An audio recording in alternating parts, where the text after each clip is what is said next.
The jungle itself was a weapon. In the Vietnam War, the enemy wasn't always a soldier you could see.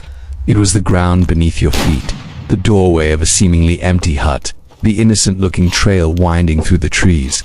For American and Allied troops, this wasn't just a war against a human foe. It was a constant battle against fear, fatigue, and an environment that had been weaponized against them. A single careless step, a moment of distraction could lead to devastating consequences. The tools of this invisible war were booby traps, simple, cruel, and terrifyingly effective instruments used by the Viet Cong and North Vietnamese forces.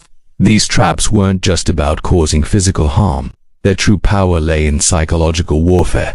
Think about it. A single wounded soldier is a massive drain on resources. They need evacuation, medical care, and other soldiers to protect them during the process. Every time a trap was triggered, patrols slowed to a crawl. Morale shattered. Soldiers began to distrust everything around them, turning the jungle from a backdrop into an active, malicious enemy. In a guerrilla war where direct head-to-head combat was often avoided, booby traps were the perfect weapon. Cheap, often made from scavenged materials, and endlessly reusable. When you think of Vietnam War booby traps, one image probably comes to mind: the punji stake.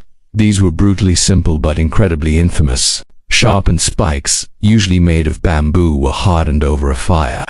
To make them even more dangerous, they were often smeared with mud, animal feces, or even poison, ensuring that even a non-lethal wound would likely lead to a severe infection.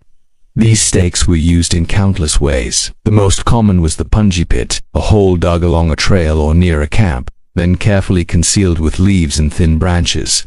Some pits were shallow, designed to pierce a soldier's boot and cripple their foot. Others were deep camouflaged holes that a soldier could fall into, leading to impalement. There were even variations, like swinging punji traps rigged to a tripwire, which would snap forward and strike a soldier's torso or legs.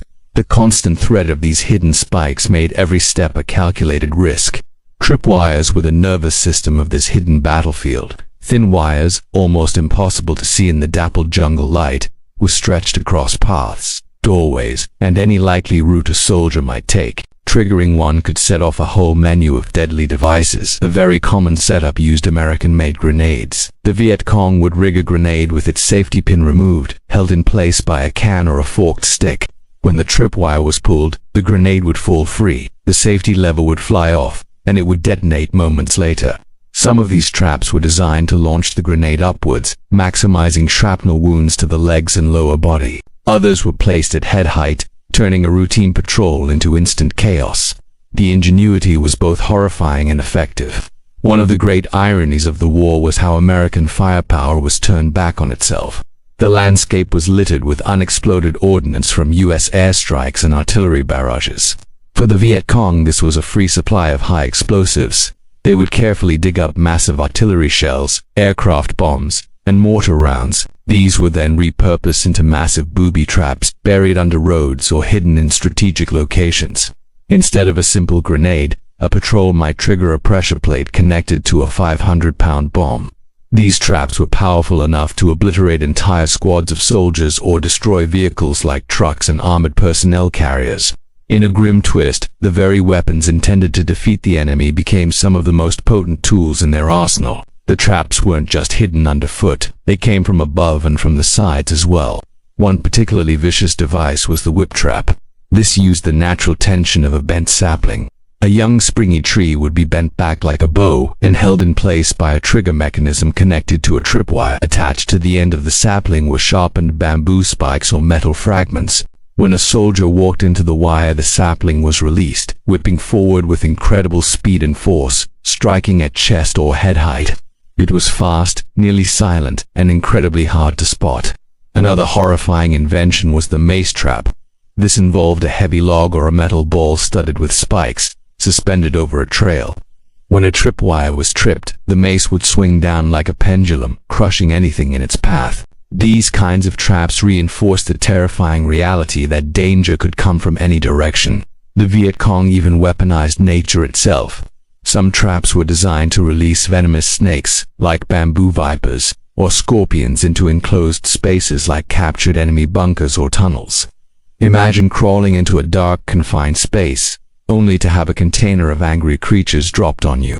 While maybe not as reliably lethal as an explosive, the psychological impact was immense. It added yet another layer of fear to an already stressful environment, preying on primal fears and wearing down the mental fortitude of the soldiers. Nowhere was truly safe.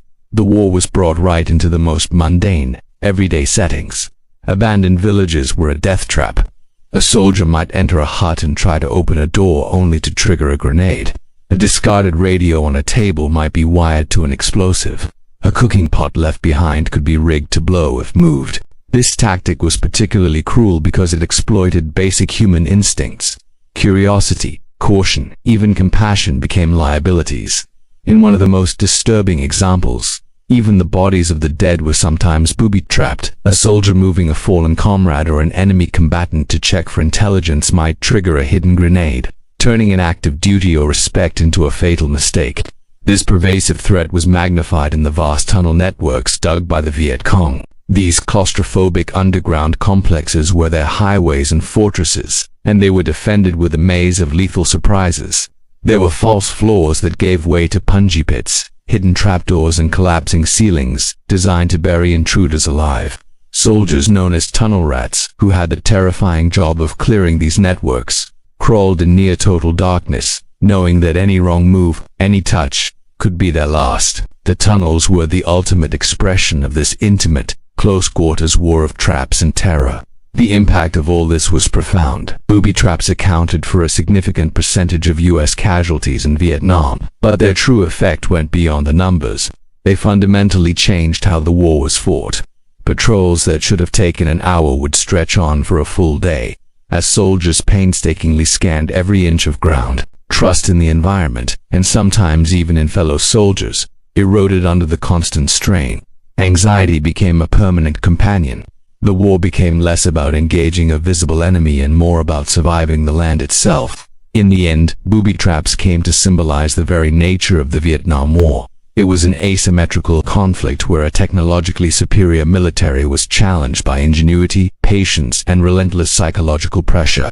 And the legacy of these traps didn't end when the war did. For decades after the last shots were fired, unexploded ordnance and forgotten traps continued to claim lives among the civilian population of Vietnam, a deadly echo of a brutal conflict. The war may be over, but for many, the jungle remembers. Thanks for watching, and if you found this look into history interesting, be sure to subscribe for more.